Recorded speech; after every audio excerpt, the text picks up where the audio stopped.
So, let's talk about intermittent fasting.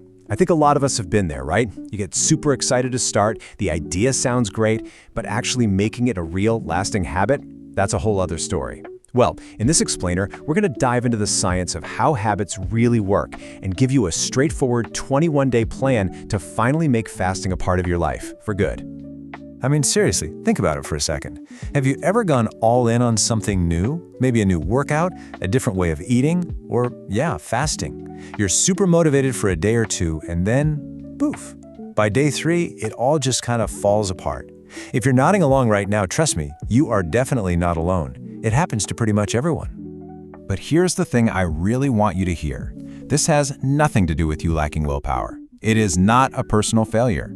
The real reason it's so tough in the beginning is all about how our brains are wired. It's just science. And once you understand what's going on up there, you'll have the key to making it work. All right, so let's get into it. Let's talk about the science behind making a habit actually stick. It turns out there's this sweet spot, a special window of time that's super important for any new routine you're trying to build. And that magic number, it's 21. Yep, 21 days.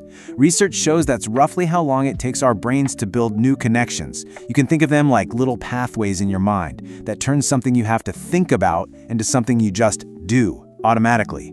This is the period where fasting goes from feeling like a chore to just being a normal part of your day. So you might be wondering, what's actually going on inside your head during those 3 weeks? Well, you can think of it like your brain is going to the gym. Every time you stick to your fasting window, it's like doing one more rep. You're strengthening those new connections, those new pathways we talked about, until they become strong and automatic.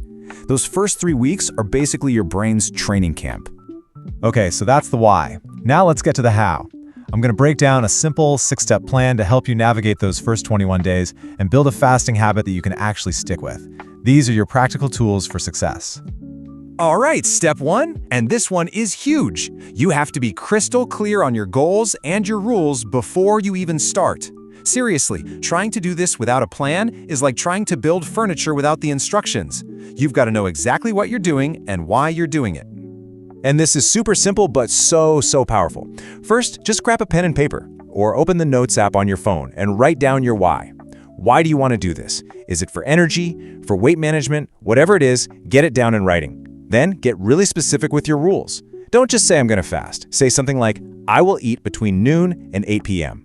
Then put that note somewhere you'll see it all the time. It really takes away the mental guesswork. Okay, step 2. And please, listen closely to this one. It is so tempting to get all excited and jump straight into a really long fast, like 18 or 20 hours on day 1. But trust me, that's usually a recipe for disaster. You'll burn out and you'll probably quit.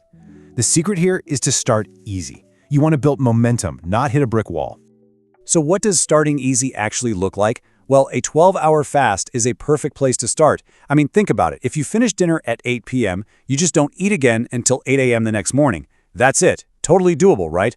Once that feels like no big deal, maybe you try for 14 hours. Then a week later, you can push it to 16. You're just letting your body get used to it bit by bit, which is the key to not feeling overwhelmed. Moving on to step 3, plan your meals. You know, a lot of people think fasting is all about the time you're not eating, but honestly, what you eat during your eating window is just as important. In fact, making the right food choices can make your fasting time a whole lot easier. And the game plan here is pretty simple. You want to focus on 3 things: protein, healthy fats, and fiber. Think of these as your best friends during this process. They keep you feeling full and satisfied for a long time. What you want to avoid are the sugary, processed foods. Those are your enemies. They'll just cause a big energy spike, then a crash, and leave you feeling hungry and cranky a few hours later. All right, step 4 is all about making this fit into your life. For any new habit to stick, it has to feel natural, like it actually belongs in your daily schedule. If you're constantly fighting your own routine to make fasting work, you're just making things way harder on yourself. The trick is to connect it to things you're already doing every day. So here are a few simple ways to do that. Just look at your day. Does it make more sense for you to skip breakfast, or is it easier to skip dinner? Align your fasting window with what already works for you. And don't forget about sleep. Getting consistent sleep really helps keep those hunger signals in check. Oh, and if that morning cup of black coffee or tea helps you sail through the morning, absolutely, make that part of your routine. Okay, step 5. This is an important one. You do not have to do this all by yourself. Trying to make a big change like this in isolation is, well, it's just really tough. Having people in your corner and also giving yourself a little grace and flexibility are massive for sticking with it long term. So how do you actually get that support? It could be as easy as just telling your partner or a good friend, hey, I'm trying this out, so they understand why you might be skipping a meal. You could also find a group online, there are tons of them. For some extra encouragement, and this is key, be flexible. If you have a crazy, stressful day and can only manage a shorter fast, that is totally okay. It's not failing, it's just being smart about it. And our last practical step, step 6, is to track your wins. Our brains love to feel like we're succeeding. It's just how we're wired.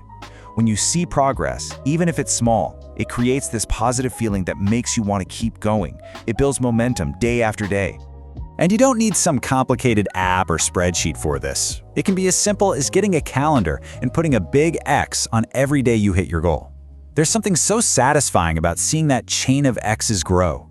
Or just jot down in a notebook how you're feeling. More energy, better focus. Seeing that progress in writing is a huge motivator. Okay, so we've covered all the practical, how-to stuff. But honestly, the biggest hurdle for most people isn't the rumbling in your stomach. It's the battle that happens in your mind. So let's talk about getting your mindset right, because this is where the real work happens. And this right here, this perfectly shows the two paths you can take. On one side, you have that all or nothing trap. You eat something outside your window and you think, well, that's it, I've failed, might as well give up. But on the other side, you have the flexible approach. You have a little slip up and you just say, okay, that happened. Tomorrow's a new day. That right there is the mindset that leads to long-term success. So when things get tough, what do you do? First, just remember that feeling hungry is totally normal. It's not an emergency, it's just a signal from your body. Try grabbing a glass of water, maybe some tea, or just go for a quick walk to get your mind off it. And if you have a bad day, the #1 rule is to be kind to yourself. Just hit the reset button and start fresh the next day. It's no big deal. Look, if there's one phrase to remember through all of this, let it be this one right here. Progress, not perfection. That's the goal. Every single day you try, even if it's not perfect, is a win. It's a step in the right direction. And when you put all these pieces together, the practical steps and that flexible mindset, something really cool starts to happen. What felt super hard and required all your focus at the beginning, well, it just starts to become normal. It becomes effortless. It becomes a real habit.